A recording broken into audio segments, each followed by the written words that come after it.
شايف اللقطة اللي قدامك دي؟ اللقطة دي للشيخ أحمد من أكبر الأئمة اللي موجودة في دبي. الشيخ أحمد يمكن ربنا سبحانه وتعالى حرمه من نعمة البصر ولكن اداله نعمة الرضا. إن أنت تشوف اللقطة دي في حد ذاتها، وأنا من وجهة نظري إن دي اللقطة الأعظم في تاريخ كرة القدم. الشيخ أحمد تحس إنه مبسوط مش ناقصه حاجة. فأنت المفروض يعني تبص للنعم اللي ربنا سبحانه وتعالى اداها لك وتقول الحمد لله على قضاء الله سبحانه وتعالى.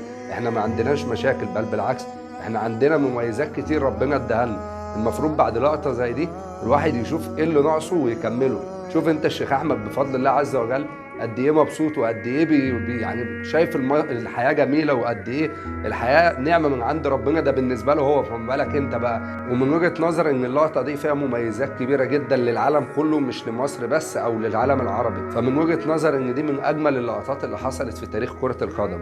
انا بوجه تحية للشيخ احمد، ربنا يحفظك ويسعدك ودايما منور الملاعب يا مولانا. السلام عليكم.